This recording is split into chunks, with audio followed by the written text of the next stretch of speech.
ពីមុនណាអ្នកទាំងអស់គ្នាចេះតែឆ្ងល់ថាមិនគេដាំដំណាំផ្ទះគេទូចសឹងមិនដាំដំណាំបានញ៉ាំឥឡូវនេះជប់ឆ្ងល់អ្នកទាំងអស់គ្នាដោយសារការដាំដំណាំយើងត្រូវមានការអត់ធ្មត់ហើយមួយទៀតយើងមានពេលគ្រប់គ្រាន់ដើម្បីមើលថែដំណាំជារៀងរាល់ថ្ងៃយល់ទៅចោលអត់បានទេព្រោះដំណាំគឺត្រូវការយើងនៅចិត្តគាត់ដើម្បីធ្វើការស្រោចទឹកដាក់ជីជារៀងរាល់ថ្ងៃហើយណាមួយយើងមើលថែផងតែដំណាំហ្នឹងមានសត្វស៊ីអត់ឬមួយក៏មានអីមករំខានអត់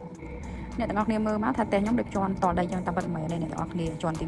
1ដោយសារផ្ទះខ្ញុំនៅជន់ក្រោមគឺខ្ញុំបើកអាជីវកម្មជន់ទី1ខ្ញុំដាំដំណាំស្លាញ់ដីហើយនឹងទីធ្លាផ្ទះដែលមានដីដាំដំណាំខ្លាំងប៉ុន្តែដោយសារមានដីប៉ុន្តែដីនៅឆ្ងាយពេកដល់ពេលអញ្ចឹង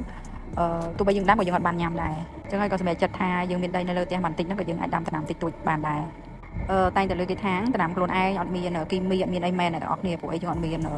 បាញ់ថ្នាំបាញ់អីទេគឺយើងដាំដោយដីធម្មជាតិដីយើងទិញដីភ្នំដីអីដាក់ចឹងណាហើយជីយើងក៏ធម្មជាតិដែរអញ្ចឹងហើយអ្នកទាំងអស់គ្នាដល់ពេលធ្វើម្ហូបហើយបេះនេះបន្តិចនោះបន្តិចមកបានម្ហូបមួយមុខឥឡូវហ្នឹងយើងដល់រដូវស្វាយដល់ពេលយើងមានក្តាប់ស្វាយមានអីយើងធ្វើម្ហូបធ្វើអីយើងចង់ញ៉ាំស្វាយញ៉ាំអីស្រួលមែនតើគាត់ទៅមុខផ្ទះបេះទៅដល់ហើយនិយាយរួមទៅអ្នកទាំងអស់គ្នាអាហារពេលថ្ងៃខ្ញុំសាមញ្ញមែនតើមានត្រីមួយខ្ញុំអាចធ្វើបាន2មុខខ្ញុំបងត្រីមួយមុខសល់ក្បាលត្រីគឺខ្ញុំយកមកស្ងោរជក់ហើយញ៉ាំស្វាយឥឡូវនេះម្ហូបយើងហួយហួរអ្នកទាំងអស់គ្នាមកញ៉ាំបាយមួយខ្ញុំអ្នកទាំងអស់គ្នា